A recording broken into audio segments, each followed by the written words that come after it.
àṣíríkù a'zamu ad-dunub ẹ̀ṣẹ̀ pọ̀ rẹpẹtẹ tẹ̀yẹ̀ máa ń dá lérí ilẹ̀ ọlọ́run ẹgbẹ́dọ̀ lọ́dẹ sọ́mà olódà nǹkan ẹnìkan bá dá onírọ̀jù ẹnìkan bá rọ̀ onímúrúgbìn jáde ẹnìkan ọ̀ràn lọ́wọ́ òun ló dá wa ẹnìkan ọ̀ràn lọ́gbà tí ń dá wa ọba tó dá wa tó ní kó ń lọ dá wa dáhùn ẹnìkan ọ̀ràn lọ́gbà tí ń dá wa yẹn òun náà lọ́lọ́run ọba wa tá a bá ní sọ̀rọ̀ òun náà lápè iyyaka na'budu wa iyyaka nasta'in òun ní ń dàrú lẹ̀ Yorùbá àwọn nǹkan bẹ wọ́n ń sin ní tọ́lọ̀ ń dá àwọn nǹkan bẹ wọ́n ń wá ràn lọ́wọ́ wọ́n ń wá gbára pẹ̀lú tọ́lọ̀ ń dá àwọn méjèèjì fail ẹni tó páàsì lẹni tó jẹ́ pé iyyaka na'budu ń sin Ọlọ́run ọba nìkan wa iyyaka nasta'in ń sì wá ìrànlọ́wọ́ pẹ̀lú agbára Ọlọ́run ọba nìkan lórí gbogbo àwọn ìṣòro ayé rẹ̀. ẹbọ ló tóbi jù nínú àwọn ẹ̀ṣẹ̀ tí ń bẹ lẹ́yìn lẹ́tẹ̀yẹ máa ń dá ẹrú Ọlọ́run ọba tó ń pè ní Lukman ó ń ṣe wáàsí fọmọ rẹ̀ ẹ̀yin náà máa ṣe wáàsí fáwọn ọmọ yín ọ̀rọ̀ tá a máa ń sọ fọ́mọ tó máa fi máa ń jó lóríire ọ̀rọ̀ tó pọ̀ ní àkọ́kọ́ wáàsí òun náà ní kásàlàyé fún pé kó lè gbàgbọ́ nínú la ilaha illallah. wa idh qala Luqmanu libunihi Ọlọ́run bá ní gbọ́ nígbà tí Luqman ti ń sọ fọ́mọ rẹ̀ wa huwa ya'idhuhu ń ṣe wáàsí fún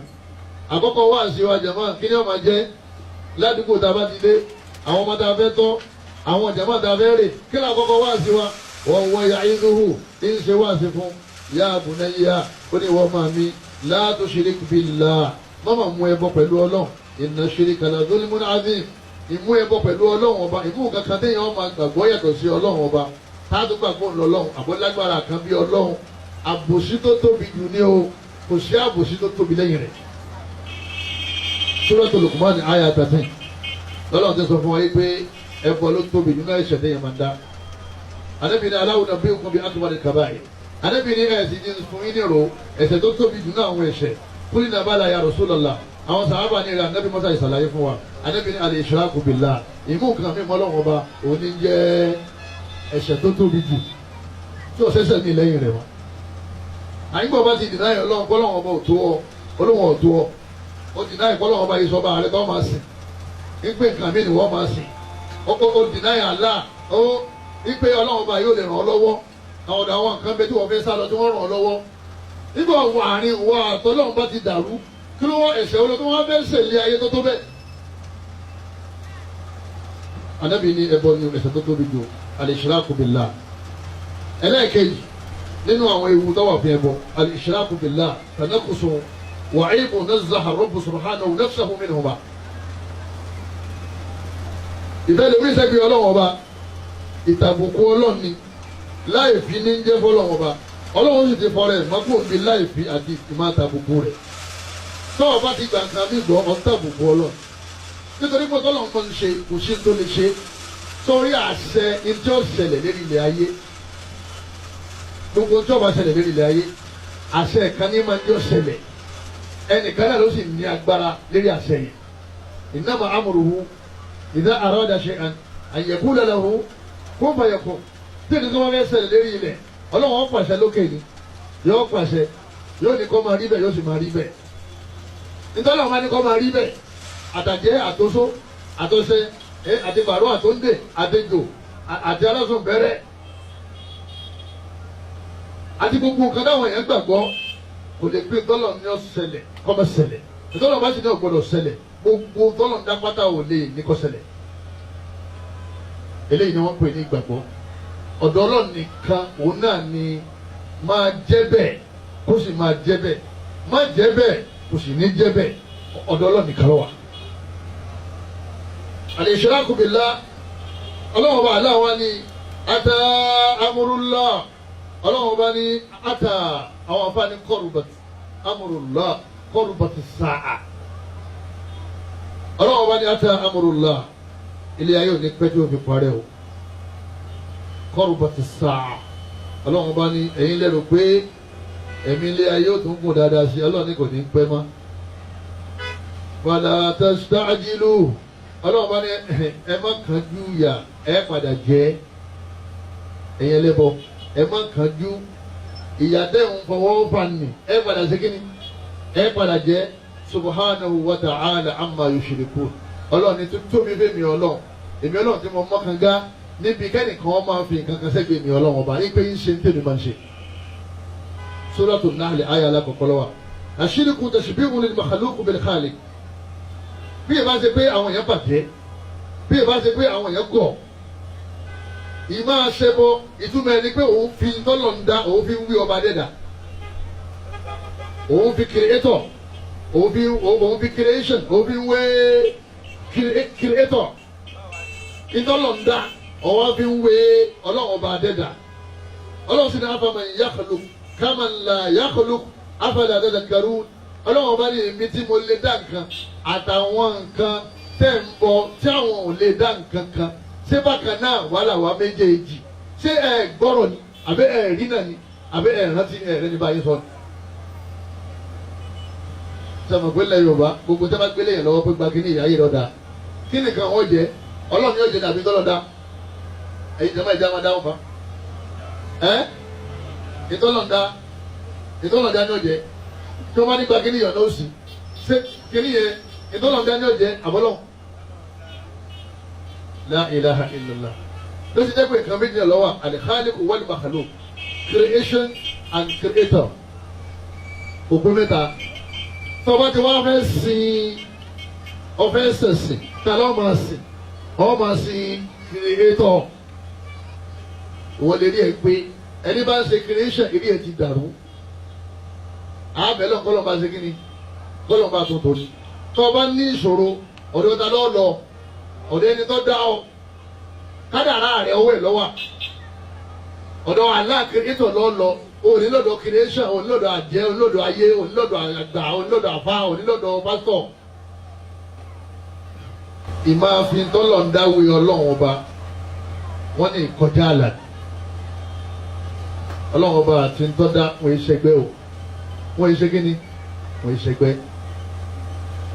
ẹlòmíín pàtàkì ìgbín bí gbèsè kéré tó ọ̀pàtàkì ẹ̀jú aláàlú bọ́nà bá di àbí ó ní challenge wọ́n ní àfà ṣé ó rí ìgbín tó bá tóbi dáadáa méje láṣekínì láàlò yóò sì lọjà yóò lè ra wa bó ṣe ń bọ̀ tí ń kó bọ́ọ̀nì tó ń kó sínú pólíbàgì yẹn nínú rẹ̀ wọ́n máa dùn pé ayé ti tú ọ́ lára mi kí ló fẹ̀ mí sí ipe yóò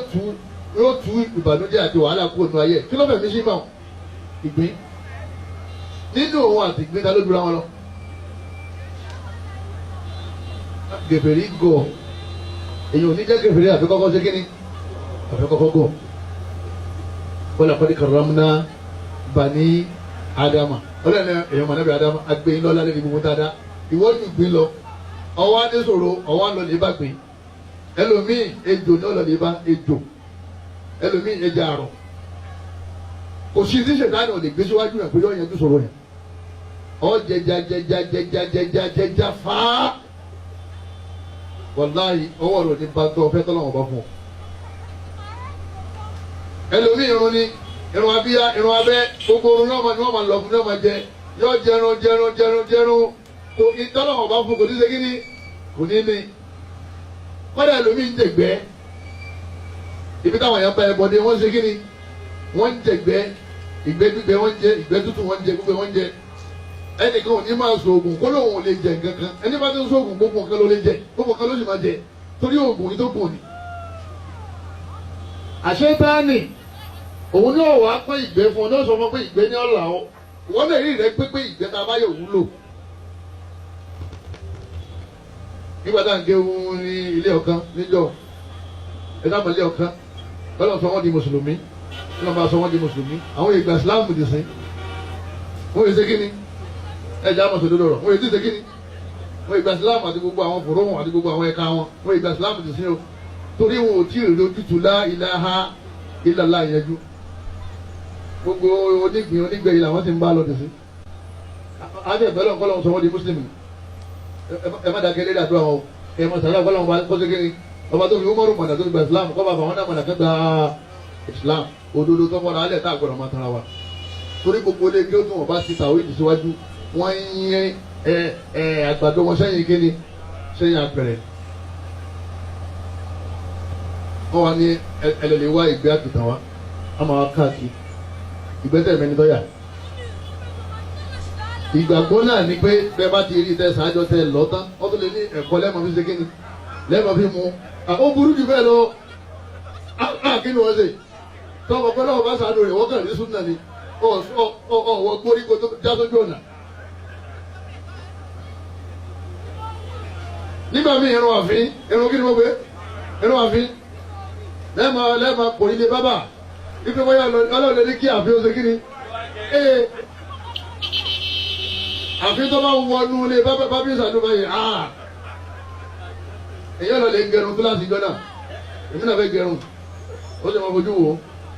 ètò bá ti bọ́lẹ̀ báyìí ó fẹsẹ̀ mú mọ́lẹ̀ ẹ dákun ṣe irun àfin òun àtọ́lọ́hún ti pé nítorí àníyàn náà ni pé ìtọ́lọ́hún máa ń ṣe irun àfin yóò ṣe kí ni yóò ṣe kò sẹ́nìkan tí ò ní tí ń torí ẹ̀ ṣe ájò tí ń ṣe òwe ní bá ń ṣe bọ ó ní tọ́wádìí ẹ̀ bọ bẹ́ẹ̀ bí àwọn tí wọ́n ń ṣe èyọ̀ ó ní tí wọ́n gbàgbọ́ tí ká tó gbé ẹ̀pọ̀ èyọ̀ ṣérí bẹ́ẹ̀ bí àwọn tí wọ́n ń sun Ọ̀ṣun ó ní tí wọ́n gbàgbọ́ ká tó lọ bí omi Ọ̀ṣun àwọn tí wọ́n ń sin ní Ògún ó ní tí wọ́n gbàgbọ́ ká tó lọ di irin àwọn náà wà pé irin yẹn òwúlò mọ́ àṣetáni ló ti darí wọn síbẹ̀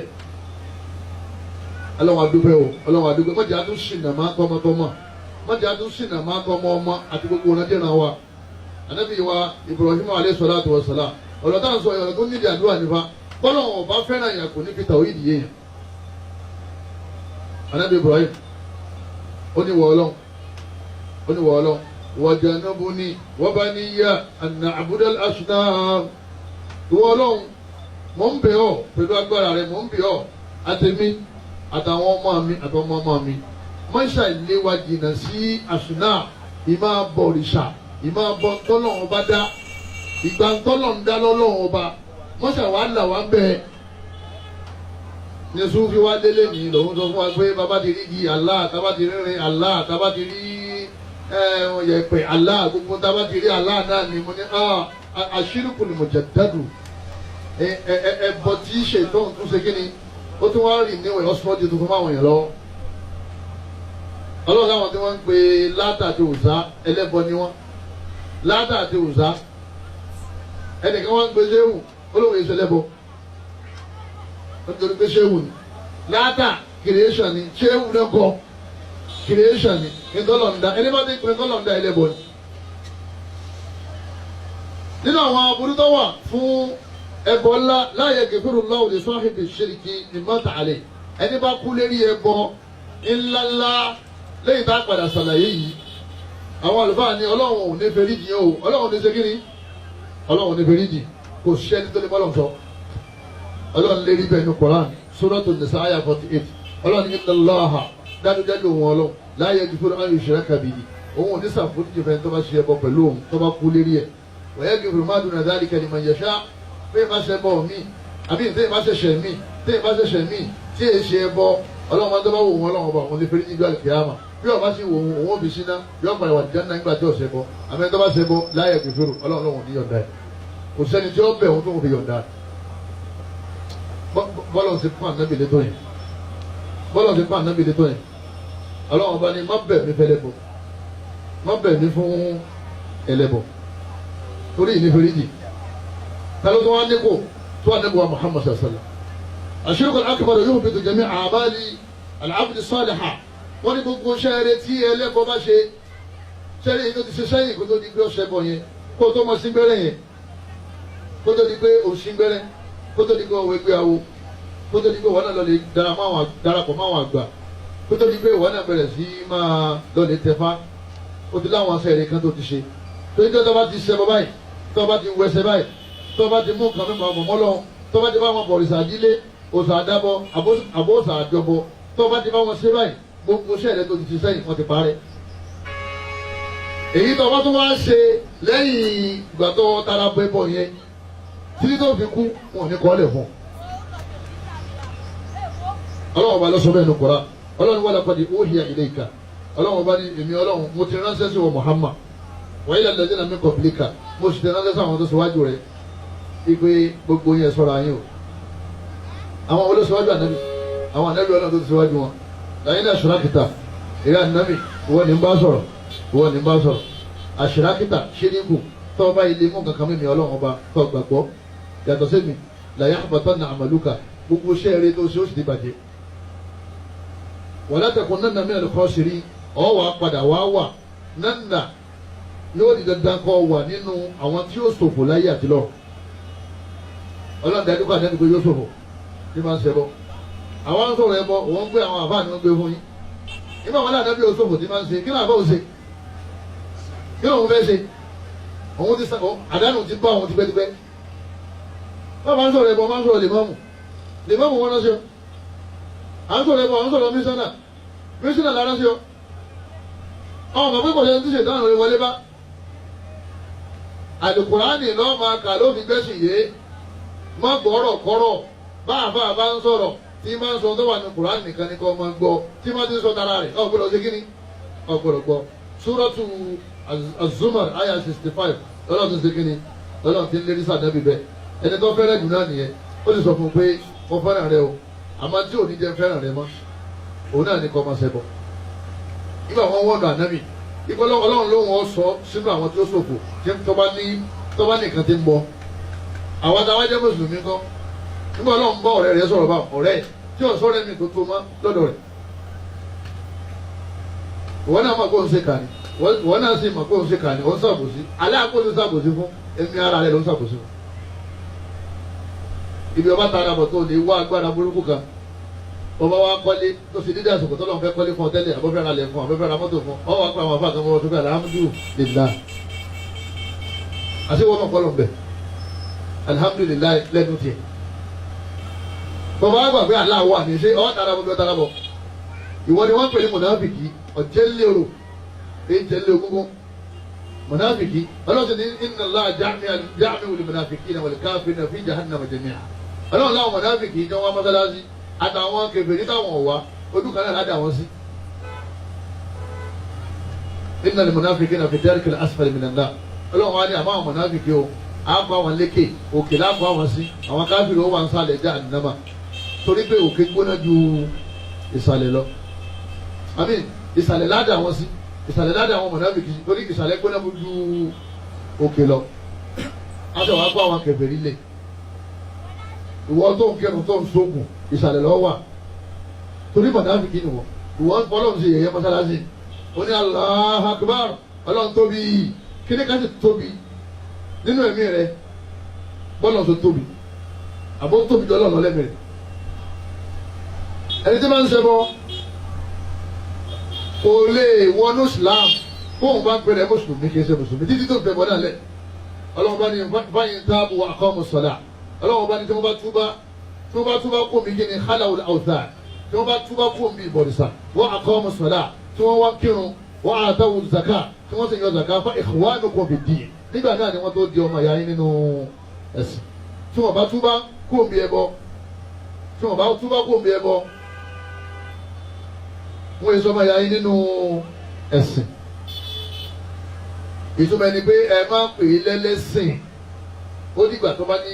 ìgbàgbọ́ nínú la ilaha illa kéèyàn owó láwà ní kó tó odidi tẹ́ǹtì tẹ́ ẹ bá gbọ́ pé wọ́n ní máa ń jó eré ẹ̀má àti eré ọ̀gà àtàtàrí lọ́dọ̀ ọlọ́run kìí ṣe mùsùlùmí nítorí pé ń ṣe bọ́ ọlọ́run sọ ilé ìnú sọ́tò Tawba àyà ẹlẹ́kọ̀ọ́kànlá àṣírìkù yóò rí sún al-khatima wọ́n ní gbogbo ẹ̀rọ fẹ́ kú dáadáa tó fẹ́ pàdé ọlọ́run dáadáa kó lè jìnnà sí ẹbọ kéèyàn máa ṣẹbọ yìí máa ń jẹ́ èèyàn ogún tí ọ̀dà yìí máa jẹ́ kéèyàn láti bọ̀ tán bú ọlọ́run ní faman kana yarju liqa'a rabbih ọlọ́run ní tó fẹ́ pàdé ọlọ́run bá dáadáa falya'mal 'amalan salihan kọ́ máa ṣiṣẹ́ rí wala yushrik bi ibadati rabbih ahada kò gbọ́dọ̀ mú kankan mọ́ ọlọ́run bá tí ó máa ṣe ṣíríkù tí ó máa mú ní ṣíríkù ní ìta rò pé ọlọ́run bá lè ṣe kárò pẹ́lú mi náà lè ṣe ahada kò gbọ́dọ̀ fi ìjọsìn kankan kọ́ máa fi sin ẹlòmíì lẹ́gbẹ̀ẹ́ ọlọ́ Suratul Kahf àyà 110 ọba ti fẹ́ pàdé ọlọ́run dáadáa kí wọ́n ní kó gbogbo lé gbogbo ìbọ̀rìṣà wọ́n sì ní kó mọ́ bá wọn dá sí òòṣà ìdílé wọ́n bá wọn dáwó òòṣà ìlú ìgbé wọn ni wọ́n fẹ́ sòòṣà ọgbọ̀n bá wọn dáwó ẹ wà láàrin ọjà wọn ni wọ́n fẹ́ ṣe ètùtù ọgbọ̀n bá wọn dáwó kó o kúrò láàrin ọjà yẹn kọ́ ọ máa lọ bòmí ó sì pè rẹ nítorí pé ọba dáwò tán tó bá kún jọ ni wọ́n jọ gbé ọ dìde pẹ̀lú wọn tó lẹ́ni tí ń sẹ́bà tẹ́ni tí ń sponsor ìbọ̀ bákan náà làwọn èèyàn